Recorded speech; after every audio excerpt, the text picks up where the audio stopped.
There we are. And a big welcome to Letesia Gibson. Thank you for doing this, Letesia. So we're talking today about helping leaders to have authentic conversations about inclusion, sessions for members of all three of our networks, recording, as I say, just the speaker input though. So when Letesia's taken us through what her thoughts and her experiences and expertise, we're going to stop the recording and then we're going to go into a breakout room where Letesia has a question for you, and we'll explore that, come back in a debate in a round, so that those parts won't be recorded at all. And a proper welcome to Letesia. Letesia Gibson is a coach and entrepreneur and the founder and program leader of New Ways, a behaviour change agency that works with companies who want to build progressive, anti-racist and inclusive workspaces. So we're looking at about 20-25 minutes of thinking ideas from Letesia, and we'll send everyone the slides afterwards, then 15 minutes in breakout rooms, something like that, for people to swap ideas and look at that key question back in the round, with a half after that, with a half finish at 12 o'clock. So do send us questions and suggestions via chat throughout. Put yourselves on mute if you would, if you haven't already. And Letesia, thank you again, and over to you. Thank you so much. Thanks everybody for inviting me here, Richard, and nice to be with you all today. I think it's a really interesting day to be talking about authentic conversations. You know, today is actually the 2-year anniversary of George Floyd's murder, and you know, it was a moment, I think, when a lot of organizations, the whole world, I think, actually kind of like recalibrated or reawakened their kind of focus on anti-racism. But I guess I think that's had a broader impact on kind of the whole sphere of EDI. And sadly, actually today also there was a report out by Runnymede and the Fawcett Society, which talked about that I think it's 75% of Black women in the workplace are still experiencing racism. So kind of two sort of stark reminders of like just why this conversation is still really important to be having, and actually why authenticity around it is a really important part of it. So I wanted to kind of come along today and sort of share with you, you know, some of the work that I do kind of gives me a lot of, the work that I do is across anti-racism, but it's across inclusivity, and really what I'm working with kind of leaders, particularly leaders, but leadership teams and their wider teams on, is helping to create workplaces that people want to belong to, of which part of that obviously is feeling that it is a place for you, and that there is an anti-racism agenda. And the nature of the work that I do is fairly long term, really. I work with people over a number of months, designing kind of programs of learning with them, and often that's kind of, there's some kind of in-depth sort of culture audit before that, and then afterwards there's some kind of strategic and visioning work and implementation work. So I can actually have quite long relationships with organizations, and that really gives me kind of I actually feel very privileged to be able to go in and really see people at the beginning of journeys and see the progress that's made, and also understand quite a lot about the things that can the blocks that happen, the challenges to overcome, of people of all different backgrounds, kind of racially and socially, you know, in terms of protected characteristics, but also all different kinds of backgrounds in terms of personalities and kind of roles within the organizations and different functions.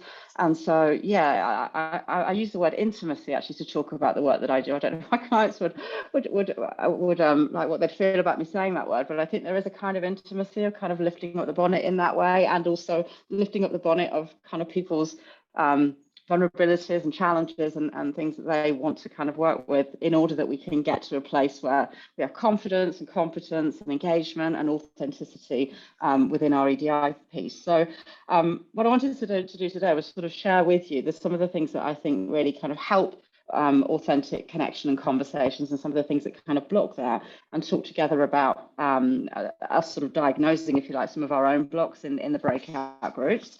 So let me just get my screen on share here, so I can get my slides up. So that's the first bit. So so what I want to just kind of start with is, I can't see you now, so I'm just going to apologise for that. I can only see my slides. So if I'm not looking at you directly, that's why. Yeah, I wanted to start with really talking about sort of two different scenarios that I kind of see in organisations when I've been kind of doing this kind of work over time with them. And there's one type of kind of setting, if you like, where I am there for, I see these aha moments happening. As I said, I have this privilege of seeing mindset shift and worldviews evolve and expand, and teams really kind of transforming their relationship with equity, diversity, and inclusion. And within those kind of teams, you see like this kind of collective energy and motivation to create change, as a result of kind of coming together around this work. It's a really touching moment when you start to see a team that went from being unconfident and uncertain and not really kind of sure about how they'd make an impact, to actually really having a lot of clarity on how they want to go ahead and what they want to do in the work of social or racial kind of justice. But like more than that, what you also get is like a tighter team with like this new kind of respect for one another, a willingness to be more vulnerable with each other, a new kind of renewed sense of psychological safety and belonging. And it's a really kind of powerful experience that they have together. And in the words of kind of one team that we went through this kind of process with, they said, I never want to leave because I could never trust that I'd have the same sense of belonging as I have here now. And it was a team where, it was a leadership team that had kind of gone on that journey together. They were kind of different backgrounds, different ethnic backgrounds. And that was the perspective of one of the Black women in it. And then there's other teams, however, where we see that I also see situations where you start to see the faith kind of fall away. Or the challenge of the training, has kind of come along too late to kind of restore what has actually been a challenge for them in the workplace for a number of years. Too little too late. I'm sure you kind of hear that kind of phrase coming about, that people just sort of lose the faith that actually anything meaningful is really going to change. They perhaps haven't got enough respect in the leadership or belief in the leadership that they're actually going to be able to lead on this and actually have the confidence or the competence to drive it forward. And maybe they're just seeing a lot of inaction around them that just really has given them a sense of like, what is the point of this? And I don't really know. I don't believe in our EDI approach. I don't believe that it's more than just words on a page, and we're actually kind of, we're in the business of kind of token gestures, and I'm actually going to decide to disengage or step back, or even, as does happen, as I'm sure you've seen that, people sort of giving up and deciding to move on to something new. And I think, increasingly we're seeing, when people see their kind of values around fairness and equality and integrity not being matched by their leaders, and particularly the leaders around EDI, it is becoming increasingly a reason to say this isn't a place for me. So I just wanted to kind of outline those two sort of different, the sort of success picture and the more kind of challenge picture. And that challenge picture, I think this is the kind of thing that I've definitely heard people say, when change is happening at a snail's pace, it tells me that I don't matter or that you don't value me. So, it's kind of powerful. And I wanted to really kind of think about, like, what is the difference between organizations and companies that attract and keep people because of their commitment to EDI and those that lose them because of a lack of it.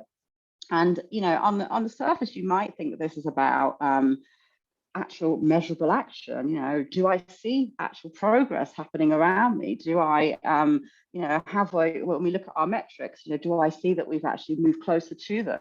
Is there actually a quantifiable way of me seeing that progress? But the thing, and those things matter, and I'm not saying they don't, but the thing that I see having the biggest impact on a collective sense of engagement and positivity and belief that we are heading in the right direction, and that I can trust that we're going to make progress towards it, is actually how the leader shows up.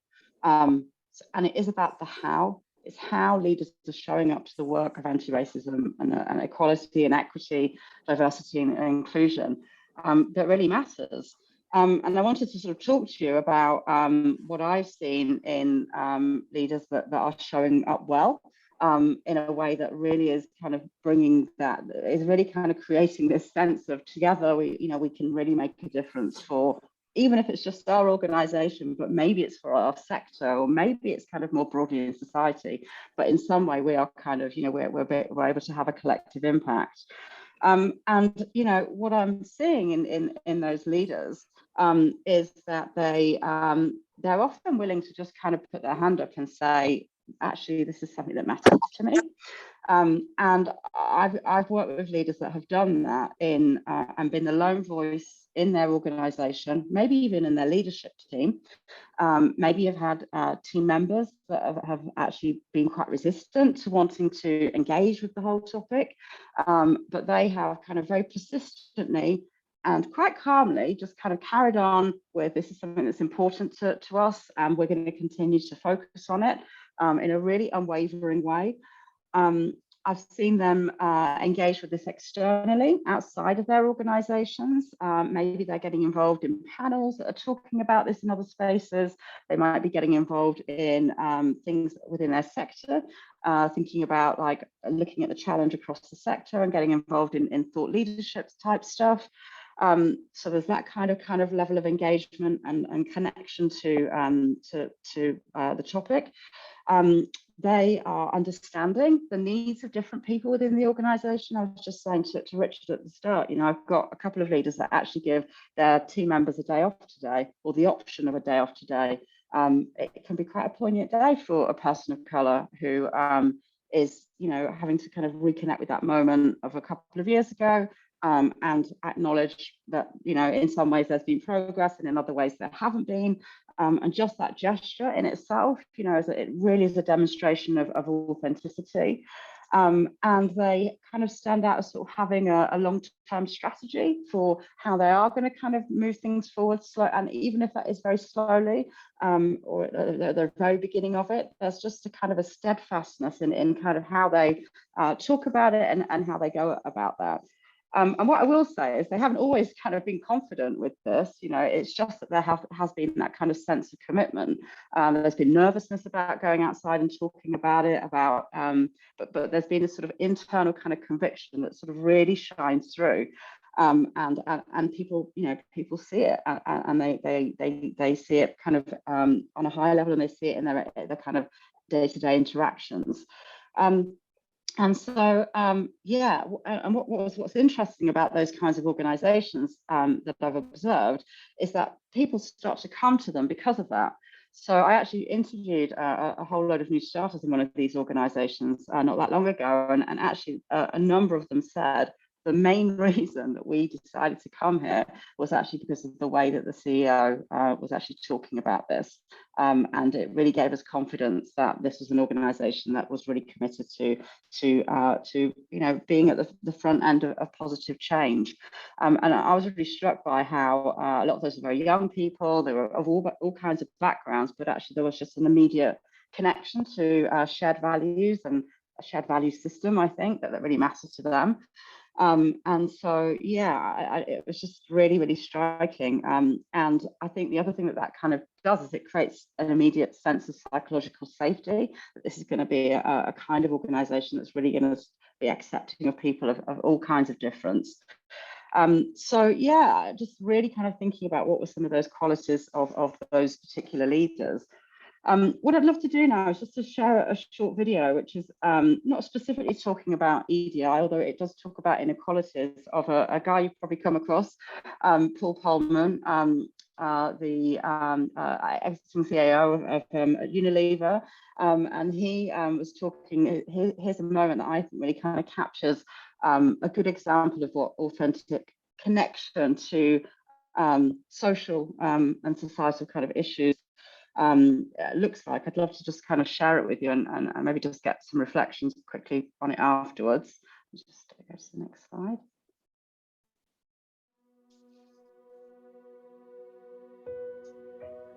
The two biggest challenges that need to be addressed are climate change and inequality. And frankly, they're closely related.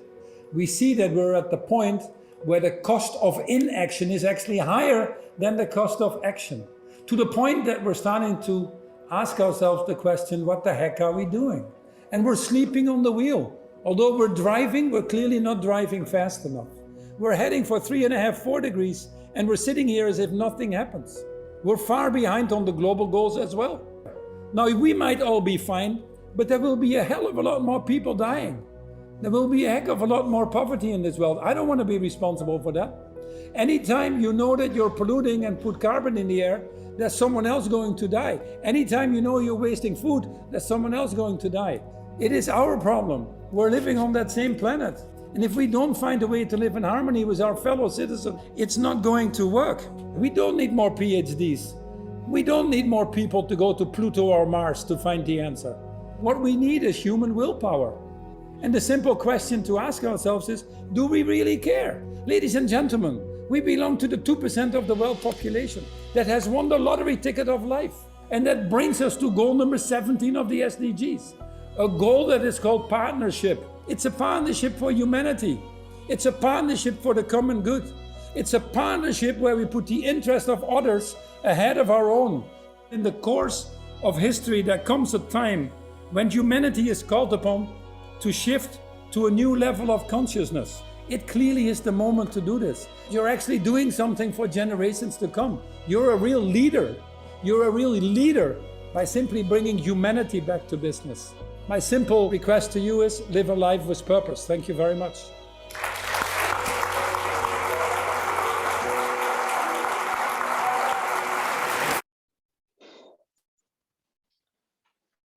So I don't know about you, and it would be interesting just to hear from some of you, like, what does this leader make you feel? Because all kinds of things come up for me. I really feel the sense of care. I really see someone who is really invested. It feels incredibly believable, and it makes me want to believe, you know, I'm there on the journey with you. It feels really inspiring. Yeah, let's just see what some of you are saying. Can I also see? Yeah, really authentic. Yeah, exactly. Goosebumps. Yeah, I've watched that quite a few times in the last couple of days, and yeah, it kind of gets me every time. Oops, sorry, let me go back. Oops. Get rid of that chat button there. There we go. And why is that so important? That kind of authenticity.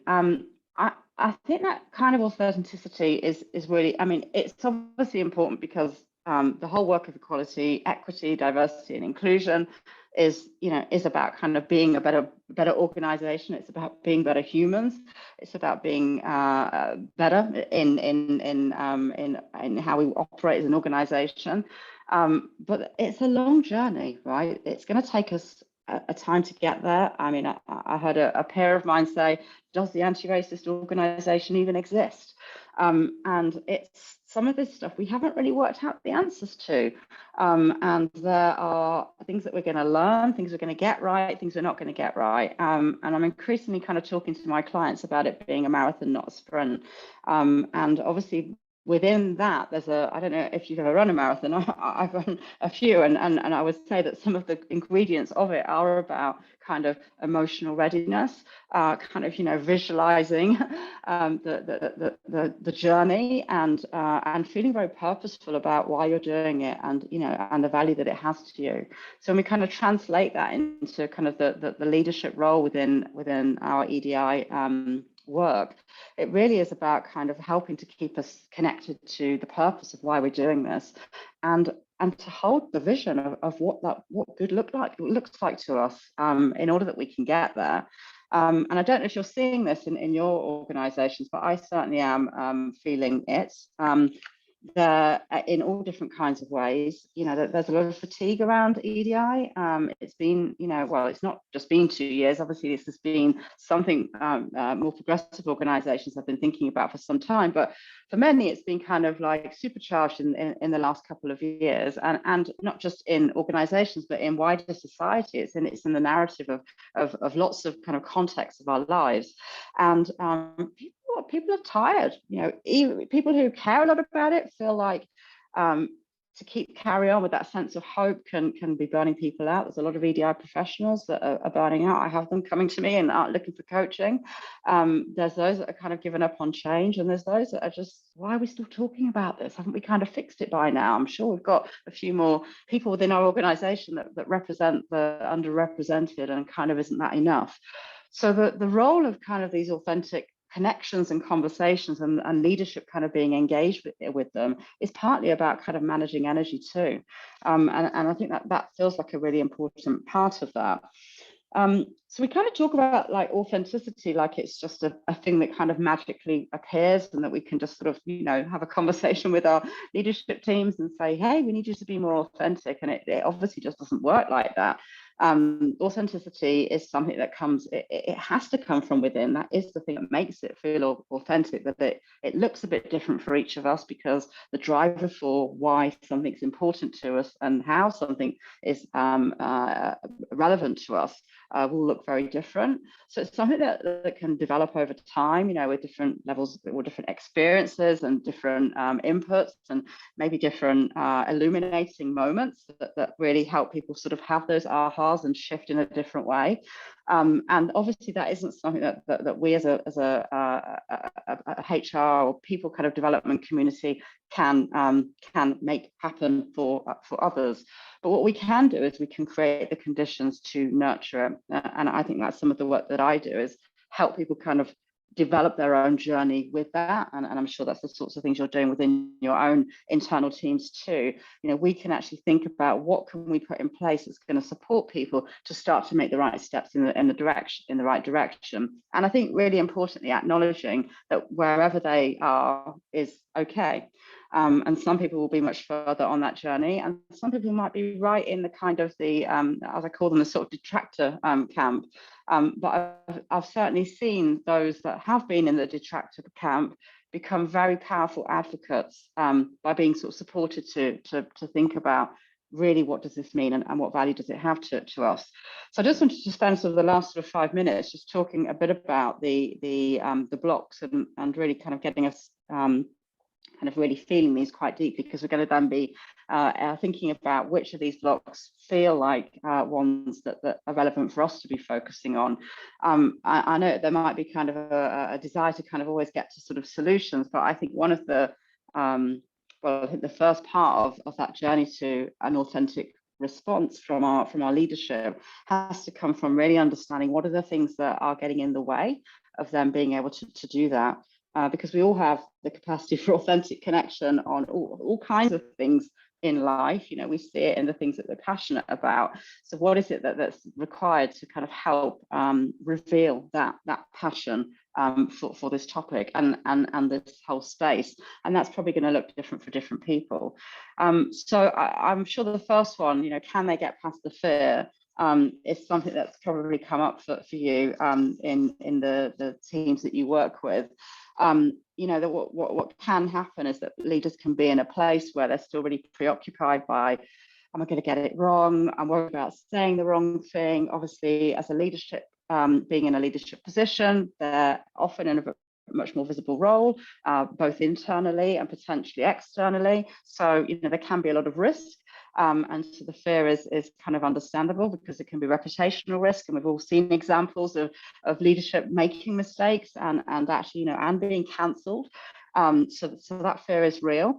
The challenge with our leadership sort of feeling that fear is it then makes it very difficult for psychological safety to exist in an organisation. Because if they don't feel safe around it, then how can anybody else?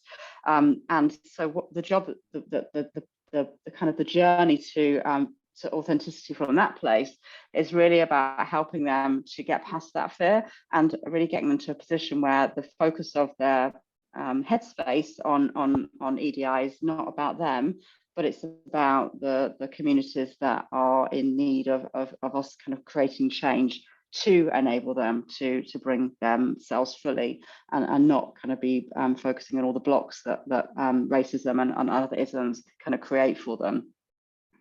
So can I get past the fear? So is that the kind of the block that we need to be dealing with? It might be that you've got a block that's about really understanding what EDI actually is. It's a term that, it's even got different acronyms. Is it equality? Is it equity? Is it DEI? Is it DNI? Just even just the language that we use around it kind of really varies. And what can happen when we've got acronyms? We can really lose connection to actually what is the substance within it.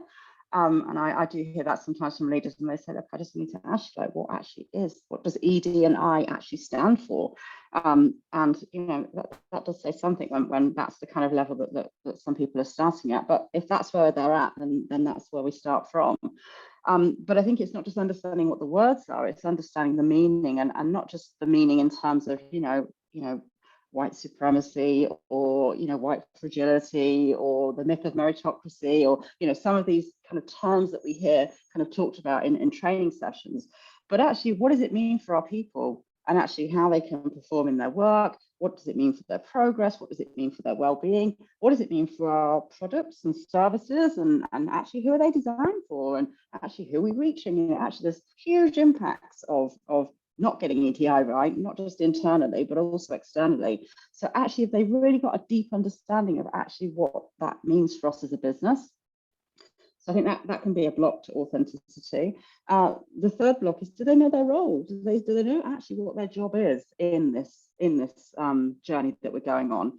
And I've often found that people can get very confused about, either, what am I doing here? I'm a white male, or am I a white woman? I can't be seen speaking out about this. I need to stand back and make space for somebody else, or we need a whole specialist team around this, and therefore that's kind of something that I don't that doesn't necessarily need my kind of input into it.